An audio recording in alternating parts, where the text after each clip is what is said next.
नमस्कार, one India Hindi में आपका स्वागत है। मैं हूं शिखा धूरिया। दिल्ली के मुख्यमंत्री अरविंद केजरीवाल ने सोमवार को दिल्ली सचिवालय पर राष्ट्र ध्वज फहराकर गणतंत्र दिवस मनाया। आपको बता दें कि दिल्ली में सुरक्षा व्यवस्था के चलते सभी सरकारी संस्थानों और स्कूलों में एक दिन पहले ही गणतंत्र दिवस समारोह मना लिया जाता है। ध्वजारोहण के बाद केजरीवाल ने लोगों को संबोधित करते हुए कहा कि उम्मीद है कि इस साल कोरोना महामारी से हमें मुक्ति मिलेगी। सीएम ने कहा कि दिल्ली सरकार ने पिछले 5 साल में जो स्वास्थ्य सेवाओं को दुरुस्त किया है, उसी का नतीजा है कि महामारी में हमने अच्छा मैनेजमेंट किया। अरविंद केजरीवाल ने आगे कहा कि लोगों की नौकरियां चली गई, दुकानें, मार्केट और फैक्ट्री बंद हो गई, सरकार के पास टैक्स आना बंद हो गया, लेकिन ऐसे कठिन दौर में भी दिल्ली वालों ने मुसीबत को संभाल लिया। उम्मीद करता हूं कि इस वर्ष हम सब लोगों को कोरोना की महामारी से छुटकारा मिलेगा।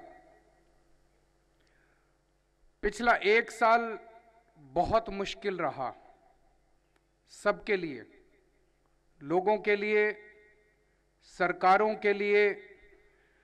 जब हम सब लोग इस महामारी से जूझ रहे थे, दिल्ली वासियों के लिए खासकर ये 1 साल और ज्यादा मुश्किल रहा। ये बहुत कठिन दौर था, जब लोगों की नौकरियां चली गई, रोजगार चले गए, दुकानें बंद हो गई, मार्केट बंद हो गए, फैक्ट्रियां बंद हो गई। सरकारों के लिए भी बड़ा मुश्किल दौर था, टैक्स आना बंद हो गया, बड़ी चिंता होने लगी कि तनख्वाह कैसे देंगे। लेकिन ऐसे दौर के, ऐसे कठिन दौर में मुझे बेहद खुशी है कि हम सब दिल्ली वासियों ने मिलकर इस कठिन दौर के अंदर भी स्थिति को संभाला। केजरीवाल ने कोरोना काल के दौरान अपनी सरकार के उन कदमों का भी जिक्र किया जिसका अनुसरण बाद में पूरी दुनिया में हुआ।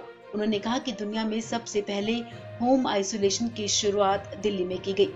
अभी तक 3 लाख से ज्यादा मरीजों का इलाज हम होम आइसोलेशन में करवा चुके हैं। दिल्ली ने जब से होम आइसोलेशन की प्रक्रिया शुरू की, तब से देश और दुनिया ने दिल्ली से सीखकर होम आइसोलेशन को अपनाया। कई सारे डेवलप्ड कंट्रीज के अंदर हम लोगों ने देखा किस तरह से उनके पूरे अस्पतालों के सिस्टम कोलैप्स कर गए। अस्पताल भर गए, आईसीयू भर गए, कॉरिडोर में पेशेंट्स पड़े हुए थे, सड़कों पे पेशेंट्स पड़े हुए थे। तो हमने इसको स्टडी किया कि ऐसा क्यों हो रहा है। तो हमने ये पाया कि जो कोई बीमार होता था उसको अस्पताल ले जाते थे, जो कोई बीमार होता था उसको अस्पताल ले जाते थे। नतीजा ये था कि जो माइल्ड और एसिम्प्टोमेटिक पेशेंट्स थे, जिनमें कोई सिम्टम नहीं थे, जिनमें कम सिम्टम थे, थोड़े बहुत सिम्टम थे, ऐसे पेशेंट से अस्पताल भर जाते थे और सीरियस पेशेंट सड़कों के ऊपर थे। तो दिल्ली के हमारे डॉक्टर्स ने मिलके होम आइसोलेशन का इजाद किया। सबसे पहले होम आइसोलेशन पूरी दुनिया में दिल्ली में इसकी शुरुआत की गई। होम आइसोलेशन में हमने ये तय किया कि जो माइल्ड पेशेंट हैं, जो एसिम्प्टोमेटिक पेशेंट हैं, जिनको डॉक्टर्स की जरूरत नहीं है, उनका घर में इलाज किया जाएगा।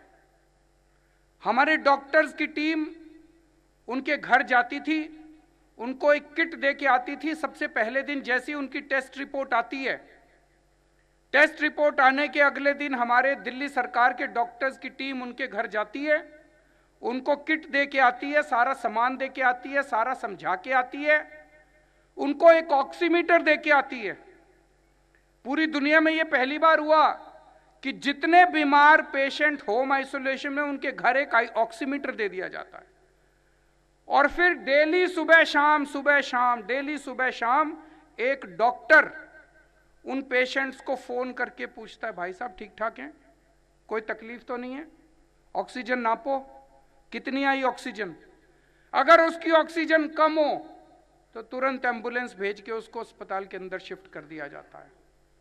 नतीजा ये हुआ कि हमारे होम आइसोलेशन में मुश्किल से कुछ एक मृत्यु हुई और अभी तक 3,12,425 3 लाख से ज्यादा पेशेंट्स हमारे होम आइसोलेशन के अंदर ट्रीट हो चुके हैं। केजरीवाल ने कहा कि हम नहीं चाहते थे कि महामारी में लोग भूख से मर जाएं।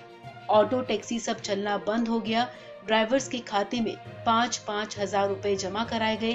पूरे देश में किसी भी राज्य सरकार ने ऑटो टैक्सी चालकों की सुध नहीं ली। केजरीवाल ने कहा कि करीब 44,000 कंस्ट्रक्शन मजदूरों के खाते में हमने 10-10 हजार रुपए जमा करवाए। सीएम ने कहा कि पूरी दुनिया जब कोरोना की दवाई का इंतजार कर रही थी, तब भी हमारे डॉक्टर्स ने प्लाज्मा थेरेपी दुनिया को दी। अरविंद केजरीवाल ने कहा कि मुझे गर्व है कि 2 जुलाई को दुनिया का सबसे पहला प्लाज्मा बैंक दिल्ली के ILBS में बना। अभी तक 4,929 लोगों को प्लाज्मा थेरेपी दी जा चुकी है। इस खबर में फिलहाल इतना ही। तमाम अपडेट्स के लिए आप बने रहिए वन इंडिया हिंदी के साथ।